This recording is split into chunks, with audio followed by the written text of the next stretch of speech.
Hello বন্ধুরা, কেমন আছো তোমরা সবাই? আশা করি তোমরা সবাই ভালো আছো। ভগবানের কৃপায় যে যেখানে আছো ভালো থেকো, সুস্থ থেকো, এই কামনাই করি। মামনের মনের কথাতে তোমাদের সকলকে সুস্বাগতম। আমিও খুব ভালো আছি। আবার আরেকটি নতুন কন্ট্রোভার্সিয়াল ভিডিও নিয়ে তোমাদের সামনে চলে এসেছি। আজকে রাত্রে আমি এই ভিডিওটা করে রেখে দিচ্ছি। আগামীকাল রবিবার 28শে এপ্রিল আমি এই ভিডিওটাকে পাবলিক করে দেবো। আজকে রাত্রে আমি ভিডিও দেখলাম আমাদের দালাল দিদির, সেই আবার শুরু হলো প্রিয়াকে নিয়ে বলা। আমি জানতাম প্রিয়া এই অনলাইনের ব্যবসাটা শুরু করেছে, এই নিয়ে কথা হবেই হবে। প্রিয়া রোজ লাইভ করে করে এই শাড়ি, এই অমুক, এই নাইটি, এই ব্লাউজ করে করে যেই দেখানো শুরু হয়েছে, আমাদের দালাল দিদির চোখ পড়বেই পড়বে। ঠিক তাই, একদিন আগে আর দুদিন পরে ঠিক পড়েছেই, এবং সেই দিনটা বেশি দেরি হয়নি, সেই দিনটা আজকেই এসে গেছে রাতের বেলায়। ব্যাপারটা হচ্ছে একটু ক্লান্তি হয়ে গেছে, মানে সন্দীপকে নিয়ে এত বলতে বলতে একটু বিরতি নিয়ে নিল, সেই জন্য এখন কাকে নিয়ে বলতে বসেছে? এখন প্রিয়াকে নিয়ে বলতে বসেছে। তা প্রিয়াকে নিয়ে একাকে বললে তো হবে না, প্রিয়ার বরটাকে তো নিয়ে নিয়ে ধোলাই করতেই হবে। মানে ওই ড্যান্ড্রফ দিয়ে, মানে না ড্যান্ড্রফ কি বলছি, ওই সাবান সোডা দিয়ে ভালো করে আছড়ে আছড়ে ধোলাই তো করতেই হবে, না ধোলাই করলে তো হবে না। ভিডিওর প্রথমেই কি বললো, প্রিয়া একটা আইফোন কিনেছে। হ্যাঁ, সেটা আমরা দেখেছি। এবার আইফোনের মাঝখানে যদি একটা সবুজ লাইন চলে আসে, তার মানে তার এলইডিটা খারাপ হয়ে গেছে। তার মানে এলইডিটা খারাপ হয়ে গেলে তার আর কোনো কার্যকারিতা থাকে না। কারণ ক্যামেরার সেটিংস বলো বা অমুক বলো, যেগুলো কোয়ালিটি বলো, পিকচার কোয়ালিটি বলো, সেইগুলোই তো তাহলে নষ্ট হয়ে যায়। তার জন্য কি করেছে প্রিয়া, 98,000 টাকা দিয়ে একটা আইফোন কিনেছে, এবং আইফোনের কিস্তিটাও দিচ্ছে। ও বলল যে ও একটা ফোন কিনেছিল ডিসেম্বর মাসে, কিন্তু তার ও দিয়ে দিয়েছে, ক্ল্যারিফিকেশন দিয়ে দিয়েছে। বলছি যে ফোনটার যা দাম আর তুই যা দিয়েছিস, আদৌ কি সত্যি তুই ক্ল্যারিফিকেশন দিয়েছিস? সব ভুজুং ভাজুং বুঝিয়ে দিলে তো আর এরকম নয় যে লোকে যা বলবি তুই তাই বুঝবি। যেমন আজকে সন্দীপের কল রেকর্ডিং এর ক্ষেত্রে তুই বুঝিয়ে দিলে ওটা সন্দীপের কল রেকর্ডিং, তাই না? কিন্তু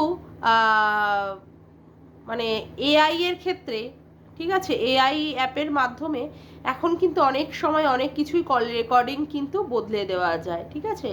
সেই এআই ব্যবহার করে তুই যে করেছিস সেটা কিন্তু সবাই বুঝতে পেরেছে। একজন কমেন্টও করেছে যে 100% ওটা নয় সন্দীপের গান, মানে গলা, যে কল রেকর্ডিংটা তুই দেখালি বা শোনালি আমাদের কাছে।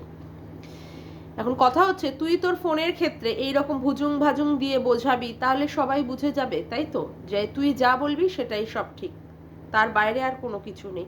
যেমন করে ওই যে জ্যোতিষীর ভিডিওটা প্রাইভেট করে দিলি, কি সুন্দর বললি যে তোকে কি বলেছে পুলিশ অফিসারটা, বলেছে তুই খুব সুন্দর করিস। তাদের খেয়ে দেওয়ার কাজ নেই, তারা বসে আছে তোর ভিডিও দেখার জন্য, তোর ভিডিও দেখার জন্য বসে আছে। তোকে আচ্ছা মতো করে গাতন দিয়েছিল, গাতন টাতন দিয়ে বলেছে ভিডিওটা সঙ্গে সঙ্গে টেক ডাউন করতে। আর নাই আবার তুই কি কেন সেইখানে দৌড়ে গেলি জ্যোতিষীর চেম্বারে? কেন দৌড়ে গেলি তুই জ্যোতিষীর চেম্বারে? যেহেতু তুই মিথ্যে ভুল ভাল কথাবার্তা বলে বুঝিয়েছিস, তার জন্যই তোকে আবার আবার জ্যোতিষীর কাছে দৌড়াতে হয়েছে, এবং ওই ভিডিওটাকে তোকে প্রাইভেট করে নিতে হয়েছে। যাই হোক, আজকে তুই বলতে বলতে কি বলছিস, এই যে প্রিয়া খামার বাড়ি করেছে বা প্রিয়া কিস্তিতে গাড়ি কিনেছে, যে সমস্ত কিছুই করছে প্রিয়া, সবই ওর কিস্তি। ওর কিস্তি ছাড়া হয় না, কিন্তু ওর টাকা আছে, ক্ষমতা আছে যে ও এমনি টাকা দিতে পারবে, যে মানে একসাথে ওর টাকা দিয়ে কেনার ক্ষমতা আছে। আরে কার কি ক্ষমতা আছে, কে কিস্তিতে কিনতে পারবে, কে একবারেই কিনতে পারবে, এটা তো যার যার পার্সোনাল ব্যাপার। তুই প্রত্যেকের পার্সোনাল ব্যাপারে ঢুকে যাবি, গিয়ে গিয়ে কথা বলবি, এটা তো ঠিক কথা নাই। এই যদি ও ওই 98,000 টাকার ফোনটা যদি ও এমনি কিনে নিত, তাহলে তো তুই আবার বলতিস এই যে আমরা সবাই টাকা দিয়েছি, 12 লাখ টাকা উঠেছে, ওর ছেলে ট্রিটমেন্ট তো করায়নি, সেই টাকা দিয়ে ও এখন আইফোন কিনছে। মানে কি আর বলবো, মানে এমন অবস্থা, সামনে গেলেও কাটবি, পিছনে আসলেও কাটবি, মানে কাটাটাই হচ্ছে মূল লক্ষ্য তোর, বুঝলি? মানে যেদিক যেন তেন প্রকারে ওর পিন্ডিটা চটকাবি। এই যে যেমন সোমনাথ, মানে মন্দিরাকে মেনে নিয়েছে, মন্দিরা পরকিয়া করার পরও তারপরে কি বলি, সোমনাথ স্পাইনলেস, সোমনাথ ভেরু, সোমনাথ অপদার্থ, সোমনাথের মতো পুরুষত্ব নেই, মানে সোমনাথের মধ্যে কোনো পুরুষত্ব নেই, এইগুলো বলে বলে সোমনাথকে অ্যাটাক করিস। আর সন্দীপ কি করেছে, সন্দীপ ওর বউয়ের পরকিয়াটাকে সাপোর্ট করেনি যেহেতু, আর যেহেতু তোর কথা অনুযায়ী যেহেতু ওকে মানে একটা সুযোগ দেয়নি, কিন্তু তুই মিথ্যে বলিস। সন্দীপ কিন্তু একটা ভিডিও করে বলেছিল, যেখানে বাইরে একটা চেয়ার নিয়ে বসেও বলেছিল যে আমি তোমাকে কতটা ভালোবাসি তুমি জানো না, তুমি ফিরে আসো। কিন্তু ওর বউ ফিরে আসেনি। ওর বউ বলেছিল আমার মুখটা না দেখাতে পারলে তুমি টাইলস মার্বেল বসাতে পারবে না বলেই আমাকে ডাকছো। সন্দীপ কিন্তু ওর বউকে সুযোগ দিয়েছিল, কিন্তু তুই কি বলছিস ও নাকি একবারেও সুযোগ দেয়নি। আর এই সন্দীপ মেনে নিচ্ছে না বলেই, মেনে নিল না বলেই তুই বলছিস তোমার বউয়ের একটা ছোট্ট ভুল তুমি মেনে নিচ্ছ না। তাহলে পরকীয়া করা হচ্ছে, পরকীয়া যে সমস্ত মহিলারা করছে, কারোর স্বামী, একজনের স্বামী তাকে মেনে নিলে তার পুরুষত্ব নেই, তাই না? সে ভেরু, সে অপদার্থ, তার মধ্যে কোনো কিছু নেই। আর আরেকজন না মেনে নিলে তখন হচ্ছে তোমার বউয়ের ছোট্ট ভুল তুমি মেনে নিচ্ছ না। তাহলে করবেটা কি মানুষ? তাহলে মানুষ করবেটা কি? কেউ একটা যদি কোনো কিছু কেনে, সে যদি ইনস্টলমেন্টে কেনে, তাও তুই বলবি তোমার ক্ষমতা নেই, তোমার তো অনেক লাখ লাখ টাকা ইনকাম আছে, তোমার ক্ষমতা নেই। আবার যদি সে যদি ওই টাকাটা দিয়ে যদি একইভাবে মানে একই সাথে যদি ওই টাকাটা দিয়ে সে কিনতো, তাহলেও তুই বলতে বসে যেতিস হ্যাঁ আমাদের দেওয়া টাকা, সেটা দিয়ে তুমি এইভাবে নষ্ট করছো। আচ্ছা, আবার ওর বরটাকে নিয়ে পিন্ডি চটকালি, যে ওর বরের কথাতেই ও করে। এই আজকে খামার বাড়ি করার পিছনে ওর বরের বুদ্ধি। ওর বর প্রথমে ওকে বলেছে, সেখানে ও স্লো মোশনে দৌড়াতে দৌড়াতে গিয়ে ভিডিও করেছে। তারপরে আবার কি গাড়ি কেনার ক্ষেত্রে ওর বরের বুদ্ধি, এই টাকা তোলার ক্ষেত্রে ওর বরের বুদ্ধি, এখন ফোন কেনার ক্ষেত্রে ওর বরের বুদ্ধি, আবার এখন যে ওরা অনলাইনে শাড়ির ব্যবসা করছে সেটাও বরের বুদ্ধি। মানে ও বলছে যে ওর বর ছাড়া ও কিছু করে না। মানে তখন তুই কি বললি ওর বরকে ঢ্যামনা, তাই না? আবার বললি বটে ঢ্যামনা নাকি ওখানকার নাকি শুদ্ধ ভাষা। কোথাকার রে শুদ্ধ ভাষা ঢ্যামনা? ঢ্যামনা কোথাকার শুদ্ধ ভাষা? কোথাকার কোন রাজ্যের বা কোন জেলার শুদ্ধ ভাষা? তুমি কি বাঙালকে হাইকোর্ট দেখাতে বসেছো এখানে? বাঙালকে হাইকোর্ট দেখাচ্ছ? হ্যাঁ, নাটক মারছো। তোমার বরটা যে একটা বড় একটা ঢ্যামনা সেটা তুমি ভালো করেই জানো। তার জন্য তুমি অন্যান্য পুরুষদেরকে, অন্যান্য মেয়েদের স্বামীদেরকে ঢ্যামনা প্রমাণিত করো। তোমার বর কি করে? তুমি এরকম নোংরা নোংরা ভিডিও করো, তোমার বর তোমাকে সাপোর্ট করে করে তোমাকে আরো এগিয়ে দেয়, আরো লেলিয়ে দেয় যাতে করে তুমি করো। আমার তো ঘরে টাকা আসছে, তার মানে টাকাটাই আমার মেইন লক্ষ্য, তোকে এইভাবে এগিয়ে দেয়। তার জন্যই তুই ভালো জানিস যে কে কতটা ঢ্যামনা হতে পারে, সেই জন্য আজকে প্রিয়ার বরের ক্ষেত্রে তুই ঢ্যামনা বলছিস। আবার বলছিস ওদের ওখানে এই শব্দটা চলে, তাই ওদের ওখানে এই শব্দটা চলে? বাবা, তুই তো দেখি কোন রাজ্যে কোন মানে জেলায় কি কি চলে, কোন ভাষা কি কি, তুই তো দেখি সবই জ্ঞান। বাবা, এত জ্ঞান, এত মাথায় বুদ্ধি কোথায় রাখিস? কোথায় রাখিস?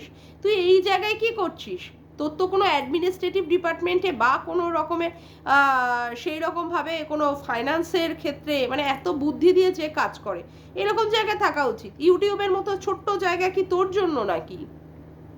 আচ্ছা, তারপরে তুই কি বললি এই যে অনলাইনে ওর ব্যবসা করছে, অনলাইনে যে শাড়ি ব্যবসা দেখাচ্ছে বা মানে চুড়িদার দেখাচ্ছে বা যেখানে ব্লাউজ দেখাচ্ছে, নাইটি দেখাচ্ছে, সেখানে অনলাইনের ব্যবসা করে কেউ একেবারে রাতারাতি বড়লোক হয়ে যায়, কেউ আবার মানে কি ধোপ করে পড়েছে। আরে ও রাতারাতি বড় হোক, ও ধূপ করে পড়ে যাক, তোর কন্ট্রোভার্সি না করলেই হবে না। তোর দৃষ্টি সব সময় মানে ওদের দিকে, ওরা কি করছে ওরা না কি করছে, ওদের ভিউজ কতটা হচ্ছে, কার কতটা হচ্ছে, মানে সব সময় ওদের পিছনে আদা জল খেয়ে লেগেছিস। মানে তুই এমন একটি ক্যারেক্টারের মহিলা, তুই কারোর ভালো সহ্য করতে পারিস না, কাউকে পজিটিভ ওয়েতে নিয়ে তুই কন্ট্রোভার্সি করতে পারিস না। প্রত্যেক সময় কি বলতে হবে, তোর নেগেটিভ ওয়েতে গিয়ে সেখানে কন্ট্রোভার্সি করতে হবে। মানে সত্যি কথা বলতে কি, মানে সারা জীবন মনে হয় ভালোটা দেখে বড় হোসনি, সারা জীবন যেখানে ছিলিস মনে হয় বাবার যে বাড়িতে ছিলিস সেখানে ওই পচা কাদা নোংরা গুলোই ঘেটে ঘেটে আর দেখে দেখে বড় হয়েছিস, তো সেই জন্য কোনো জিনিসের মধ্যে ভালো খুঁজে পাস না, প্রত্যেকটা জিনিসের মধ্যে খারাপ খুঁজে পাস, এবং সেই খারাপগুলোকেই নিয়ে তুই বলতে বসে যাস যে হ্যাঁ একটা মেয়েকে উৎসাহ দেওয়া যে হ্যাঁ ও যদি শাড়ির ব্যবসা করে বা অনলাইনে কিছু যদি প্রোডাক্ট বিক্রি করে করুক না, ও পরিশ্রম করছে, ও টাকা ইনকাম করুক না, সেখানে তোর ওকে কি করতে হবে, তোকে এমনভাবে কথা বলতে হবে যাতে করে ওর মনোবলটা দিনে দিনে কমে যায়, যাতে করে ওর ব্যবসাটা একদম না দাঁড়াতে পারে। মানে তোর মতো মহিলারা শুধু এই ধরনেরই পরামর্শ দিতে পারবে। তোর মতো মহিলারা কাউকে উৎসাহ দেওয়া, কাউকে আরো কাজে উৎসাহিত করা, উৎফুল্ল করে তোলা যে হ্যাঁ সে করুক, এগোক, দাঁড়াক, সেরকম না। মানে এমন বদমাইশের বদমাইশ তুই, কি বলবো, মানে তোর জন্য না কোনো বিশেষণই মানে কম মানে ই নয়, ঠিকঠাক নয়। আরো অনেক উঁচু লেভেলের যদি দিয়ে গালি খিস্তি দেওয়া যেত তাহলে গিয়ে ভালো মানে ঠিক হতো। আসলে আমরা তো ভদ্র বাড়ির সন্তান, আমাদের একটা গায়ে একটা লেভেল আছে, আমরা যেখানে যেমন তেমনভাবে আমরা ভাষা দিয়ে কথা বলতে পারি না, সেই জন্য আমাদের রুচিতে বাধে। আর না তোর মতো মহিলাকে না রাত দিন গালি দেওয়া উচিত। তুই কি বললি? তারপরে আবার বলছিস এই যে তুমি খামার বাড়িটা করেছো, খামার বাড়িতে এখন শ্যাওলা ধরে যাচ্ছে, এমনভাবে মাটি ঘষে ঘষে দেখিয়েছো যেন সেটা সিমেন্টেরই। সেখানে কি বলেছিল, তোমার বাবার অন্যের মানে কর্মের সংস্থান হবে, তোমার ভাইয়ের কর্মের সংস্থান হবে, তোমার পুরো গ্রামের। আরে মহা মুশকিল। আরে ও করবেটা কি? নিশ্চয়ই সেরকম একটা প্ল্যান করে রেখেছে, আর ও খামার বাড়ি করেছে। করিস তুই তো আর করে দিসনি, তোর তো ওখানে খামার বাড়িতে টাকা নেই, বা তোর দর্শকদেরও খামার বাড়িতে টাকা নেই, তাহলে তোর দরকার কি? ও হটকারীভাবে করুক আর ও যেভাবে করুক, ও ঠিক একটা প্ল্যান নিয়ে করছে, ও ঠিক দাঁড়িয়ে যাবে যদি ভগবান ওর মাথায় সহায় থাকে। প্রত্যেকটা জিনিসের মধ্যে তুই নেগেটিভ ওয়েতে তুই করে বেড়াস। তুই কেমন মহিলা বলতো? তুই কেমন মহিলা যে প্রত্যেকটা জিনিসের মধ্যে তুই নেগেটিভ ওয়েতে খুঁজে বেড়াস?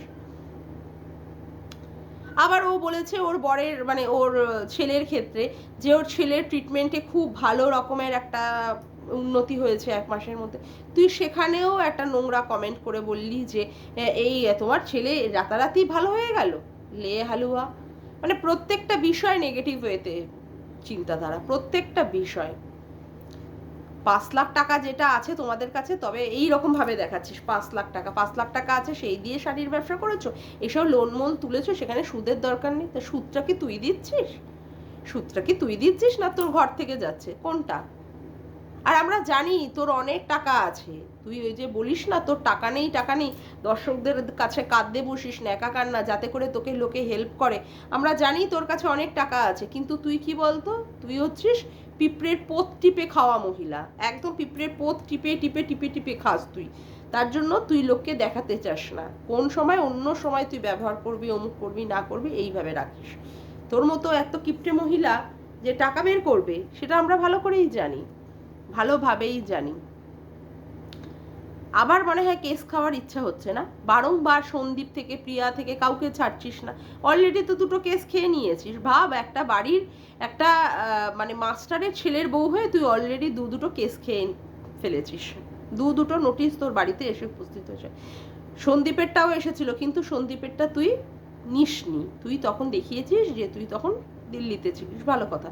এখন আবার যদি সন্দীপ তোকে কেস দেয়, আবার যদি প্রিয়া তোকে কেস দেয়, তোর অবস্থাটা কি হবে? তোর তো চারিদিকে কেসের মালা দিয়ে তুই জর্জরিত হয়ে বসে থাকবি। মানে লোকে ফুলের মালা পরে, তুই কেসের মালা পরবি, এটাই তোর কাছে অনেক গর্বের বিষয়। যার যেমন বুদ্ধি তার সেরকম গর্ব, তার সেরকম কাজ, তাই না?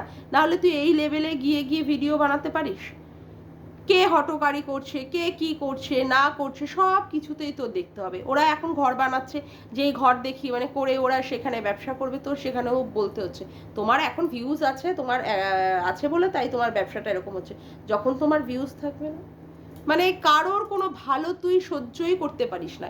কেউ যদি ভালোভাবে যদি বাঁচতে চায়, কেউ যদি কোনো উদ্যোগ নিয়ে কাজ করতে চায়, তোর প্রত্যেকটা বিষয়ে তোর সেই শকুনি আর ডাইনির মতো তোর চোখ দিয়ে সেখানে নজর দিবি, তাদের পুরো জিনিসটাই পুরো চপাট করে দিবি। তুই এমন মহিলা, লোকেরা তোর থেকে ওই যে সবাই আগে বলতো না, বাচ্চা ঘুমানোর সময় অমুকে এসে যাবে, বাচ্চা সোজা বর্গিরা এসে যাবে বা অমুক হয়ে যাবে, বুঝছিস তো? তোর অবস্থা হচ্ছে তাই।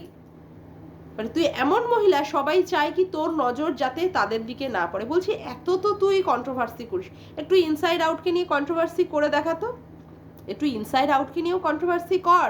তোর পিছনটা না ভালো করে সেকে দেবে, বুঝেছিস? তোর পিছনটা ভালো করে সেকে দেবে, এমনভাবে সেকে দেবে যে তুই ওই পাছা নিয়ে তুই আর বসতে পারবি না কোনো জায়গায়, বুঝলি? পাছা নিয়ে বসতে পারবি না, সেই জন্য তুই ওদের নিয়ে কন্ট্রোভার্সি করবিই না কোনো দিন। যতকাল তুই ইউটিউবে থাকবি ততকালের মধ্যে কোনো দিন একবারের জন্য তুই ইনসাইড আউটকে নিয়ে কন্ট্রোভার্সি করবি না।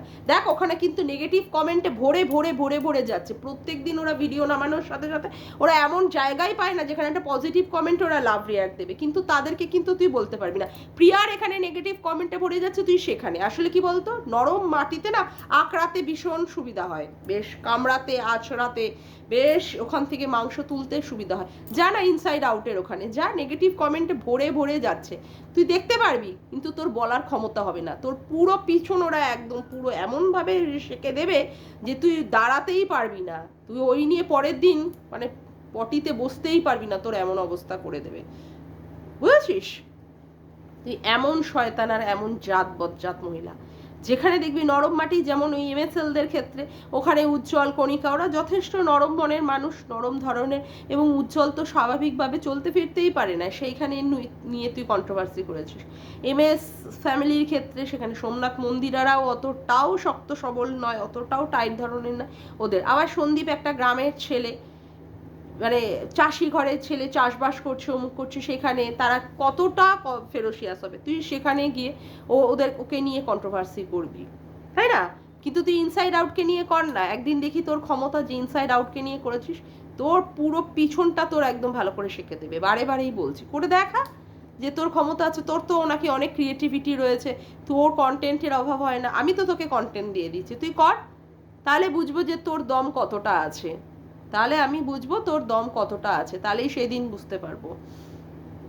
দমালি দেখাতে এসছে সবাই ওকে, কি করে সবাই ওকে বলে, একে নিয়ে ভিডিও করে, ওকে নিয়ে ভিডিও করে, এ অমুকের লিঙ্ক পাঠিয়ে দেয় ভিডিওর, ও অমুক তুই কমেন্ট করে ওকে উঠিয়ে, মানে ওর কমেন্ট বক্সে কমেন্ট করে বলে তুমি এটা করো। কেউ হয়তো কি মেসেঞ্জারে মেসেজ করে বলে বাবা রে বাবা, ওরে বাবা তুমি আর কারোর ভিডিও দেখো না, তোমাকে সবাই অনুরোধ করে, সবাই বলে, সবাই হয় ফোন করে বলে, না হলে মেসেজ করে বলে। আরে নাটক, কত রকমের নাটক করতে পারো, হরি হরি, কত রঙ্গ দেখবো গুয়ে তুলসী তলায় শুয়ে শুয়ে।